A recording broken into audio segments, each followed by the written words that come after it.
Hola, hola, muy buenos días hermanos, que Dios los bendiga mucho. Hoy es 20 de noviembre y seguimos en nuestra lectura bíblica diaria.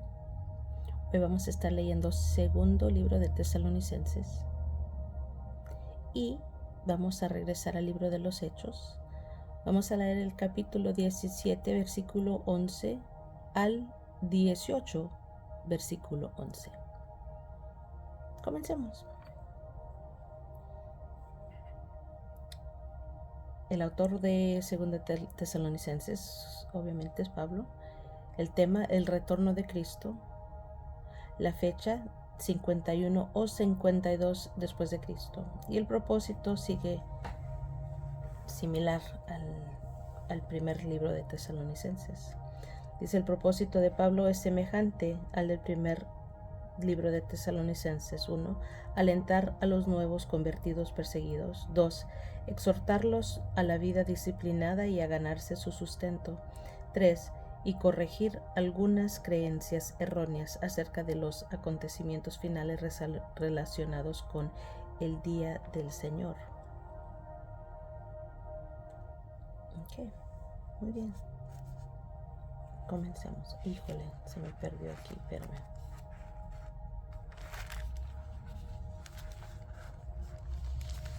Si me permiten. Ok, ahora sí. Comencemos. Segunda epístola del apóstol San Pablo a los tesalonicenses. Pablo, Silvano y Timoteo, a la iglesia de los tesalonicenses, en Dios nuestro Padre y en el Señor Jesucristo, gracia y paz a vosotros, de Dios nuestro Padre y del Señor Jesucristo. Debemos siempre dar gracias a Dios por vosotros, hermanos, como es digno, por cuanto vuestra fe va creciendo y el amor de todos y cada uno de vosotros abunda para con los demás. Tanto que nosotros mismos nos gloriamos de vosotros en las iglesias de Dios por vuestra paciencia y fe en todas vuestras persecuciones y tribulaciones que soportáis. Esto es demostración del justo juicio de Dios, para que seáis tenidos por dignos del reino de Dios, por el cual asimismo padecéis. Porque es justo delante de Dios pagar con tribulación a los que os atribulan, y a vosotros que sois atribulados, daros reposo con nosotros cuando se manifieste el Señor Jesús desde el cielo con los ángeles de su poder, en llama de fuego, para dar retribución a los que no conocieron a Dios, ni obedecen al Evangelio de nuestro Señor Jesucristo, los cuales sufrirán pena de eterna perdición, excluidos de la presencia del Señor y de la gloria de su poder, cuando venga en aquel día para ser glorificado en sus santos y ser admirado en todos los que creyeron, por cuanto nuestro testimonio ha sido creído entre vosotros, por lo cual asimismo oramos siempre por vosotros, para que nuestro Dios os tenga por dignos de su llamamiento y cumpla todo propósito de bondad y toda obra de fe con su poder, para que el nombre de nuestro Señor Jesucristo sea glorificado en vosotros y vosotros en Él, por la gracia de nuestro Dios y del Señor Jesucristo. Pero con respecto a la venida de nuestro Señor Jesucristo y nuestra reunión con Él, os rogamos, hermanos, que no os dejéis mover fácilmente de vuestro modo de pensar, ni os conturbéis ni por espíritu, ni por palabra, ni por carta como si fuera nuestra, en el sentido de que el día del Señor está cerca. Nadie os engañe en ninguna manera, porque no vendrá sin que antes venga la apostasía y se manifieste el hombre de pecado y el hijo de perdición, el cual se opone y se levanta contra todo lo que se llama Dios o es objeto de culto, tanto que se sienta en el templo de Dios como Dios, haciéndose pasar por Dios. ¿No os acordáis que cuando yo estaba todavía con vosotros os decía esto? Y ahora vosotros sabéis lo que lo detiene, a fin de que a su debido tiempo se manifieste, porque ya está en acción el misterio de la iniquidad, solo que hay quien al presente lo detiene hasta que el a su vez sea quitado de en medio, y entonces se manifestará aquel inicuo a quien el Señor matará con el espíritu de su boca y destruirá con el resplandor de su venida, inicuo cuyo advenimiento es por obra de Satanás, con gran poder y señales y prodigios mentirosos, y con todo engaño de iniquidad para los que se pierden, por cuanto no recibieron el amor de la verdad para ser salvos. Por esto Dios les envía un poder engañoso para que crean la mentira, a fin de que sean condenados todos los que no creyeron a la verdad, sino que se complacieron en la injusticia. Pero nosotros debemos dar siempre gracias a Dios respecto a vosotros, hermanos amados por el Señor, de que Dios os haya escogido desde el principio para salvación, mediante la santificación por el Espíritu y la fe en la verdad, a lo cual os llamó mediante nuestro evangelio para alcanzar la gloria de nuestro Señor Jesucristo. Así que, hermanos, estad firmes y retened la doctrina que habéis aprendido, sea por palabra o por carta nuestra. Y el mismo Jesucristo, Señor nuestro y Dios nuestro Padre, el cual nos amó y nos dio consolación eterna y buena esperanza por gracia, conforte vuestros corazones y os confirme en toda buena palabra y obra. Por lo demás, hermanos, orad por nosotros para que la palabra del Señor corra y sea glorificada, así como lo fue entre vosotros, y para que seamos librados de hombres perversos y malos, porque no es de todos la fe, pero fiel es el Señor, que os afirmará y guardará de mal. Y tenemos confianza respecto a vosotros en el Señor, en que hacéis y haréis lo que os hemos mandado, y el Señor encamine vuestros corazones al amor de Dios y a la paciencia de Cristo. Pero os ordenamos, hermanos, en el nombre de nuestro Señor Jesucristo, que os apartéis de todo hermano que ande desordenadamente y no según la enseñanza que recibisteis de nosotros, porque vosotros mismos sabéis de qué manera debéis imitarnos, pues nosotros no anduvimos desordenadamente entre vosotros, ni comimos de balde el pan de nadie, sino que trabajamos con afán y fatiga día y noche, para no ser gravosos a ninguno de vosotros, porque no tuviésemos derecho, sino por daros nosotros mismos un ejemplo para que nos imitaseis.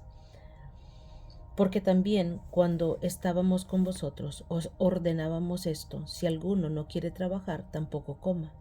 Porque oímos que algunos de entre vosotros andan desordenadamente, no trabajando en nada, sino metiéndose en lo ajeno.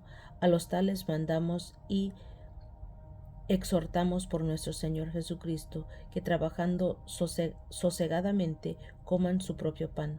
Y vosotros, hermanos, no os canséis de hacer bien. Si alguno no obedece a lo que decimos por medio de esta carta, a ese señaladlo, y no os juntéis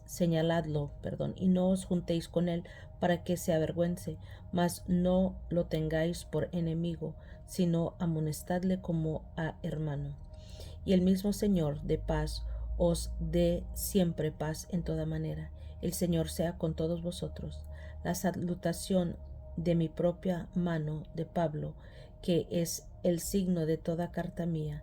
Así escribo. La gracia de nuestro Señor Jesucristo sea con todos vosotros. Amén.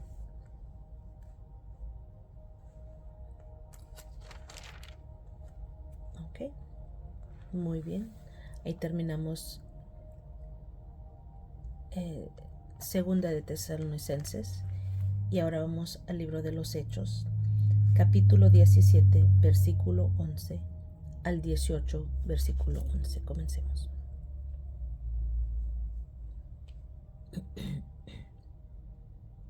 Y van en Tesalónica, y estos eran más nobles que los que estaban en Tesalónica, pues recibieron la palabra con toda solicitud, escudriñando cada día las Escrituras para ver si estas cosas eran así. Así creyeron muchos de ellos, y mujeres griegas de distinción, y no pocos hombres. Cuando los judíos de Tesalónica supieron que también en Berea era anunciada la palabra de Dios por Pablo, fueron allá y también alborotaron las multitudes.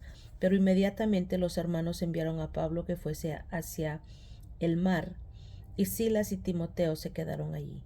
Y los que habían encargado de conducir a Pablo le llevaron a Atenas, y habiendo recibido orden para Silas y Timoteo de que viniesen a él lo más pronto que pudiese, salieron.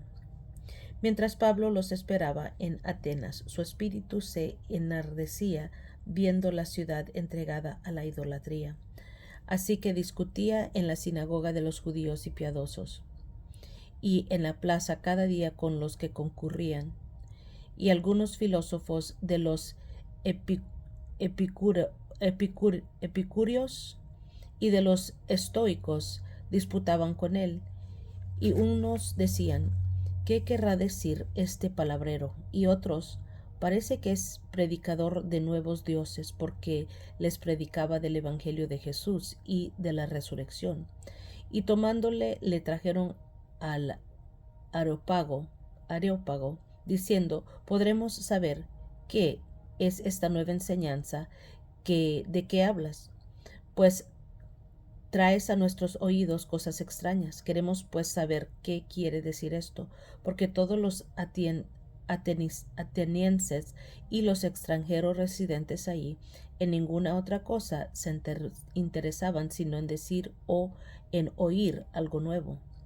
Entonces Pablo, puesto en pie en medio del aerópago, dijo: varones atenienses, en todo observo que sois muy religiosos, porque pasando y mirando vuestros santuarios hallé también un altar en el cual estaba esta inscripción: al Dios no conocido. Al que vosotros adoráis, pues sin conocerle, es a quien yo os anuncio, el Dios que hizo el mundo y todas las cosas en él hay, siendo Señor del cielo y de la tierra.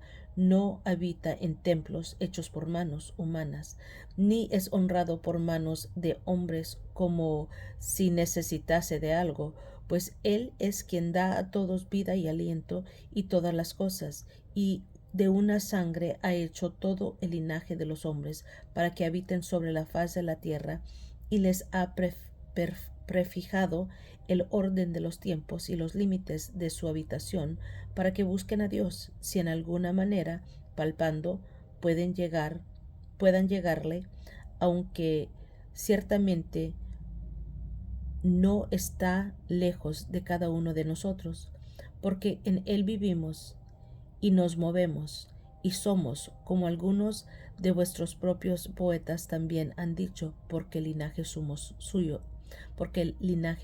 somos. Siendo pues linaje de Dios, no debemos pensar que la divinidad sea semejante a oro o plata o piedra, escultura de arte y de imaginación de hombres. Pero Dios, habiendo pasado por alto los tiempos de esta ignorancia, ahora manda a todos los hombres en todo lugar que se arrepientan, por cuanto ha establecido un día en la cual juzgará al mundo con justicia, por aquel varón a quien designó, dando fe a todos con haberle levantado de los muertos. Pero cuando oyeron lo de la resurrección de los muertos, unos se burlaban y otros decían: ya te oiremos acerca de esto otra vez. Así Pablo salió de en medio de ellos, mas algunos creyeron, juntándose con él, entre los cuales estaba Dionisio el Areopagita, una mujer llamada Dámaris, y otros con ellos. Después de estas cosas, Pablo salió de Atenas y fue a Corinto, y halló a un judío llamado Aquila, natural de Ponto, recién venido de Italia con Priscila su mujer, por cuanto Claudio había mandado que todos los judíos saliesen de Roma. Fue a ellos, y como era del mismo oficio, se quedó con ellos, y trabajaban juntos, pues el oficio de ellos era hacer tiendas.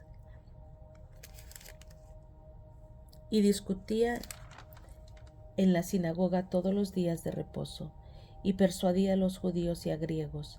Y cuando Silas y Timoteo vinieron de Macedonia, Pablo estaba entregado por entero a la predicación de la palabra, testificando a los judíos que Jesús era el Cristo.